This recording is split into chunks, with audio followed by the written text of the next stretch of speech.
Some things do not exactly scare us, but they keep making us feel like something about us is not quite right. Some people are always worried that they do not look good enough. Some people make money but still fear that one day they will run out. Some people are doing a perfectly normal job, but they are always thinking they chose the wrong career. So in this video, we talk about every insecurity almost everyone has felt.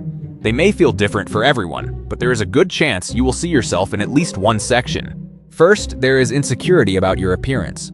People with this insecurity do not necessarily think they are ugly all the time. They just keep feeling that something about the way they look is not quite right. Maybe their face looks a little too round. Their nose feels a little too big. Their skin does not look good enough. They feel too thin or a little overweight. Other people may look at them and see no problem at all. But to them, that one detail is always the first thing they notice. People who feel insecure about their appearance usually fall into a few familiar types. The first type checks their appearance constantly. They open the camera on their phone without actually wanting to take a picture.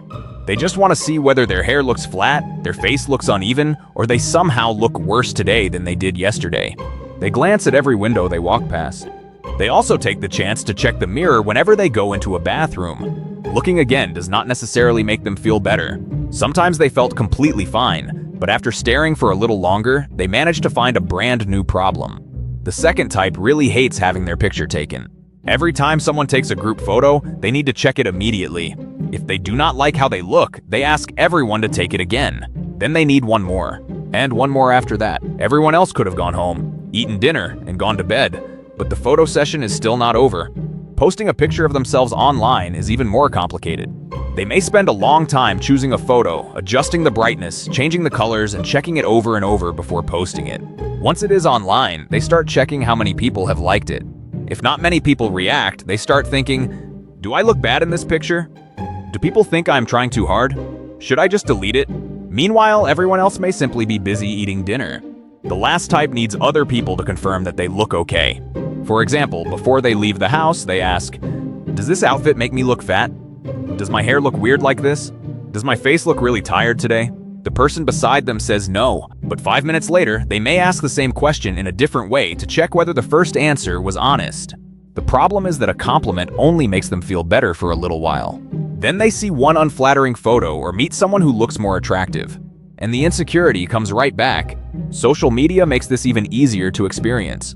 Every day we see people with clear skin, attractive bodies, and faces that seem to have no bad angles. But most of the time, we are looking at their best photo.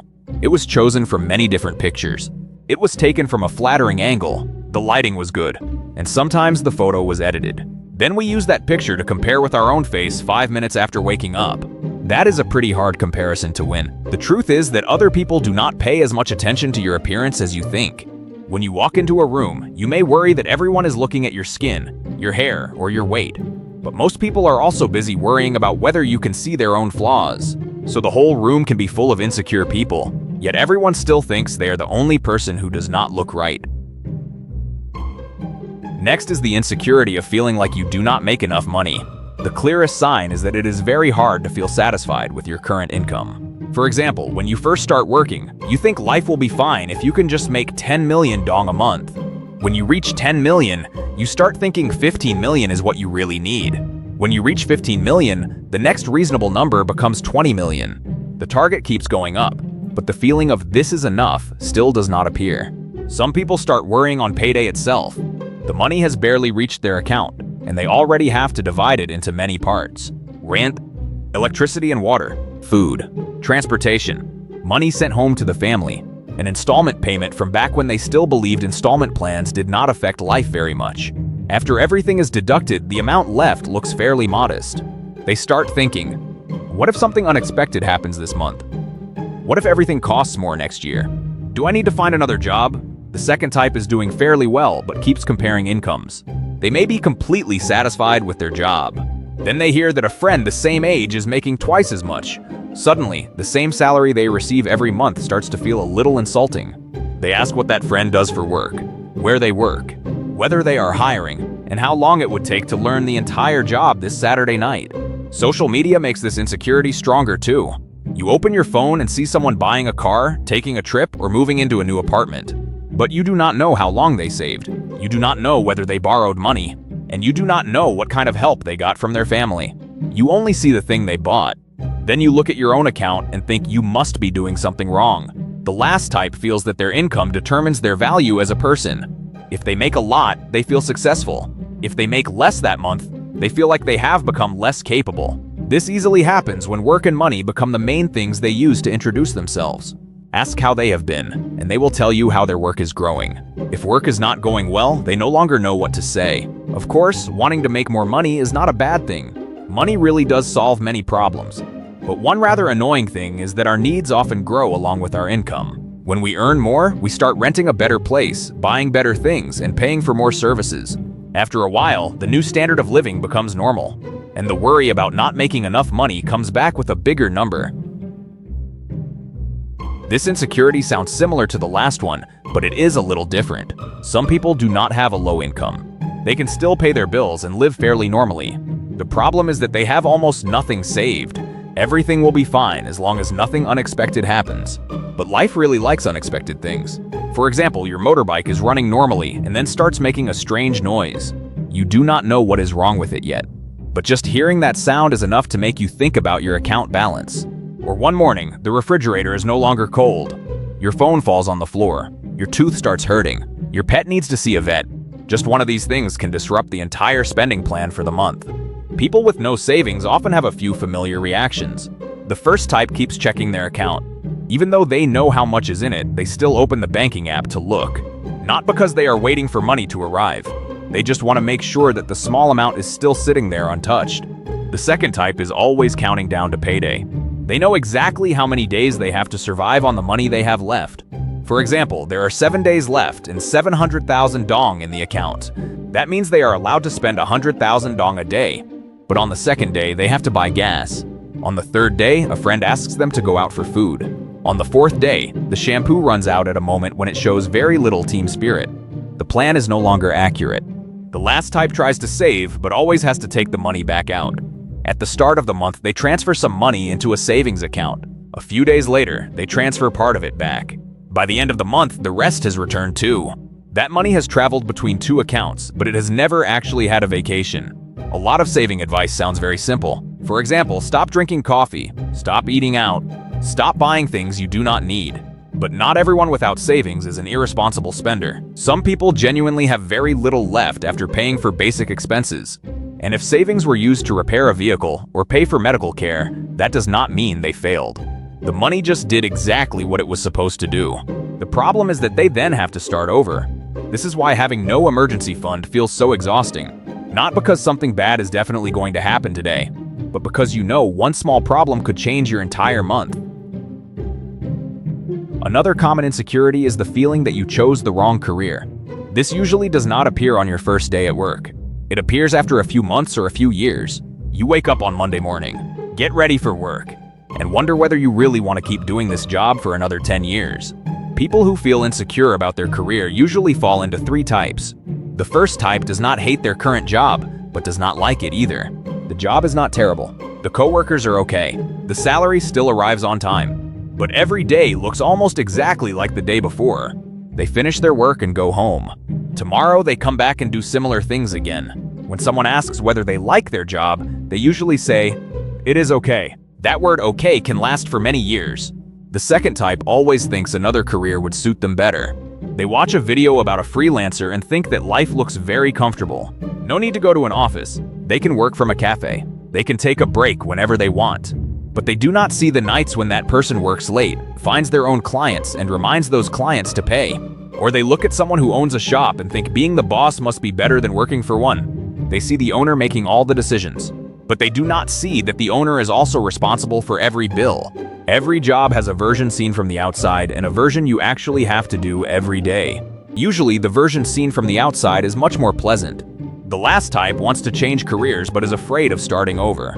They have spent years studying. They have experience. They have a fairly stable salary.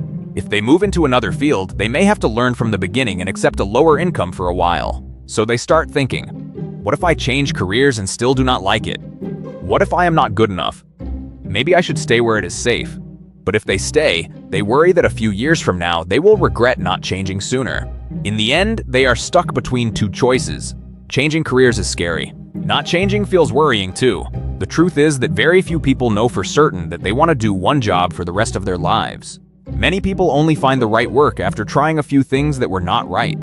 And not every job needs to become your greatest passion. Sometimes a stable job that is not too stressful and still gives you time to live outside working hours is already a pretty good job. Next, imposter. You get hired for a new job. The interviewers looked at your resume and decided you were a good fit. But in your head, you still feel that they may have judged you incorrectly. That feeling is often called imposter syndrome. People who feel this way do not believe their success truly comes from their ability. They think they were just lucky, that other people helped them, or that they somehow made everyone think they were more capable than they really are.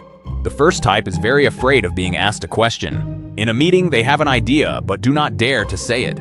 They worry the idea is too simple. They worry everyone already knows it. Or they worry that as soon as they say it, someone will ask one more question that they cannot answer. So they stay quiet. Then someone else says almost the same thing and everyone agrees. Now they blame themselves for not speaking first. The second type checks everything many times. After writing an email, they read it again. Then they read it one more time. They check the recipient's name. They check the attachment. They check whether "thank you" sounds a little too cold. Even after sending it, they open the email again to look for mistakes. If there is a mistake, it is too late now, but at least they can worry about it more accurately. The third type does not know how to accept a compliment.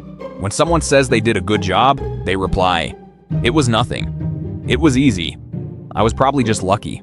But if someone points out one small mistake, they remember it for a long time. 10 compliments are not enough to prove that they are capable. One mistake is enough to prove that their entire career is a misunderstanding. This feeling often appears when we enter a new environment. You look around and everyone seems to know what they are doing. They use lots of professional terms. They speak very confidently. Meanwhile, you understand about half of it and are trying to guess the other half from their facial expressions. But those people may have gone through the exact same stage. They have just been there longer than you. Not knowing something does not necessarily mean you are not good enough. Often, it simply means you have not learned it yet. But to someone who is always afraid of being an imposter, those two things sound almost the same.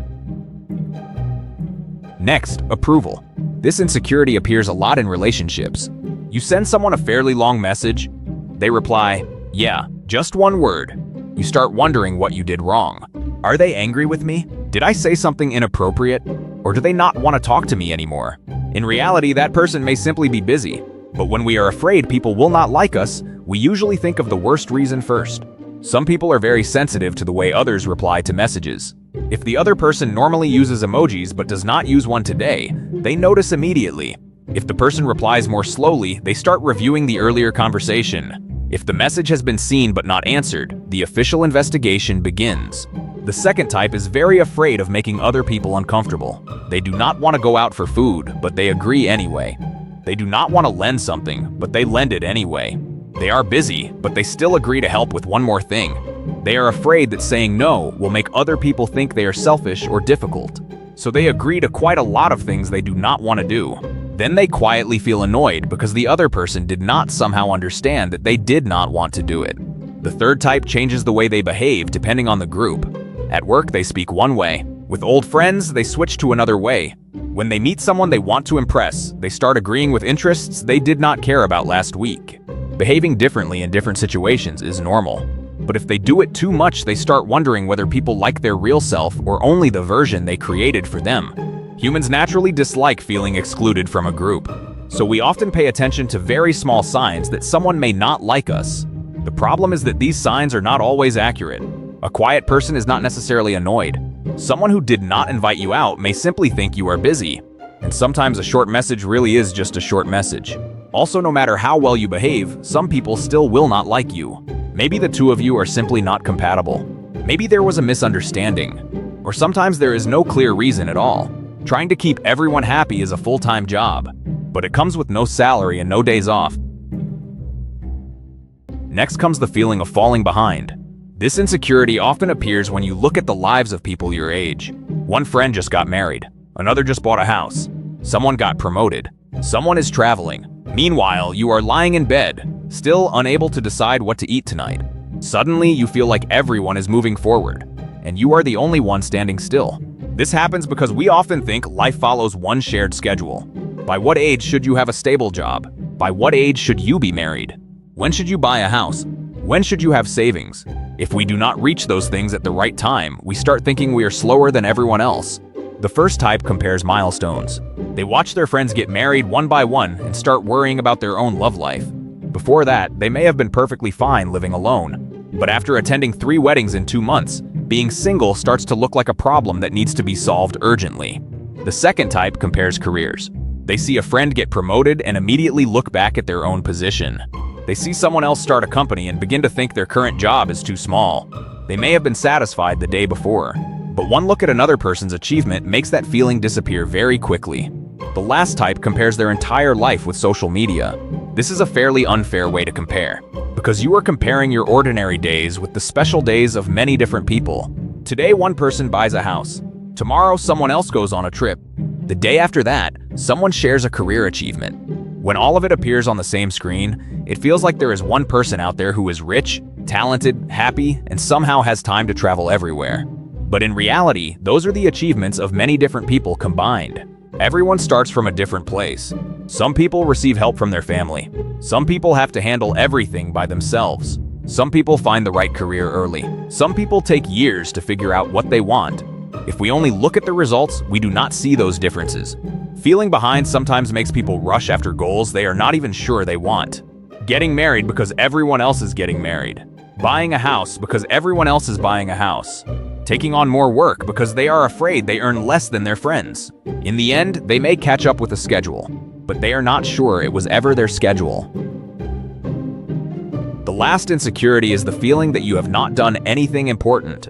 It usually appears at very specific times. For example, on your birthday, at the end of the year, on a night when you cannot sleep, or after reading about someone younger than you who has already done many things. Birthdays used to be days with cake and presents.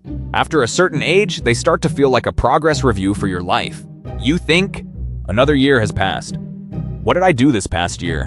Why does everything still feel the same? Some people look back and feel that they have no major career achievement. Some worry because they have not bought a house. They have not built a family. They have not created anything they feel proud of. They do not necessarily know exactly what important means.